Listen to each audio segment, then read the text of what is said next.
Hello, my name's Mary and I work in the Child and Family Centres, and I'm going to read you a bedtime story. It's called The Gruffalo's Child. It's written by Julia Donaldson and the pictures are by Axel Scheffler. Okay, are you ready? The Gruffalo said that no Gruffalo should ever set foot in the deep dark wood. Why not? Why not? Because if you do, the big bad mouse will be after you. I met him once, said the Gruffalo.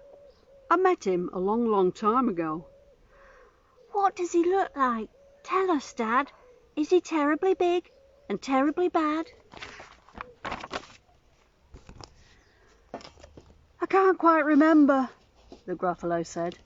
Then he thought for a minute and scratched his head. The big bad mouse is terribly strong, and his scaly tail is terribly long. His eyes are like pools of terrible fire, and his terrible whiskers are tougher than wire. One snowy night when the Gruffalo snored, the Gruffalo's child was feeling bored.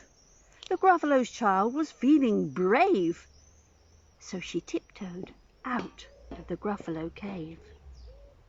The snow fell fast and the wind blew wild. Into the wood went the Gruffalo's child. Aha! Oh-ho! A trail in the snow. Whose is this trail and where does it go? A tail poked out of a log pile house. Could this be the tail of the big bad mouse? Out slid the creature. His eyes were small, and he didn't have whiskers. No, none at all. You're not the mouse. Not I, said the snake. He is down by the lake, eating Gruffalo cake. The snow fell fast, and the wind blew wild. I'm not scared, said the Gruffalo's child. Aha! Oh-ho! Marks in the snow. Whose are these claw marks? Where do they go? Two eyes gleamed out of a treetop house. Could these be the eyes of the big bad mouse? Down flew the creature. His tail was short, and he didn't have whiskers of any sort. You're not the mouse. Too-hoo, not I, but he's somewhere nearby, eating Gruffalo pie. The snow fell fast and the wind blew wild. I'm not scared, said the Gruffalo's child. Aha! Oh-ho! A track in the snow. Whose is this track and where does it go? Whiskers at last, and an underground house. Could this be the home of the big bad mouse? Out slunk the creature. His eyes weren't fiery. His tail wasn't scaly. His whiskers weren't wiry. You're not the mouse. Oh no, not me. He's under a tree, drinking Gruffalo tea.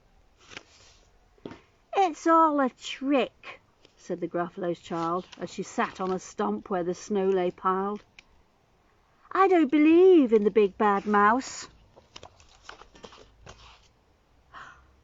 But here's a little one, out of his house. Not big, not bad, but a mouse at least. You'll taste good as a midnight feast. Wait, said the mouse, before you eat. There's a friend of mine that you ought to meet. If you'll let me hop onto a hazel twig, I'll beckon my friend, so bad and big. The Gruffalo's child unclenched her fist. The big bad mouse, so he does exist. The mouse hopped into a hazel tree. He beckoned, then said, just wait and see. Out came the moon. It was bright and round. A terrible shadow fell on the ground. Who is this creature, so big, bad and strong? His tail and his whiskers are terribly long. His ears are enormous, and over his shoulder he carries a nut as big as a boulder.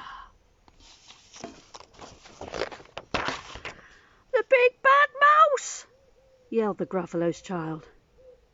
The mouse jumped down from the twig and smiled. "Aha! Oh! Prints in the snow. Whose are these footprints? Where do they go?" The footprints led to the Gruffalo cave, where the Gruffalo's child was a bit less brave.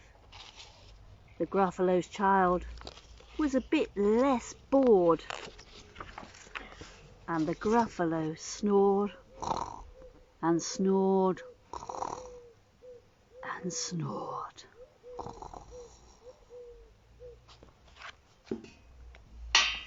"Good night. Have a nice sleep,"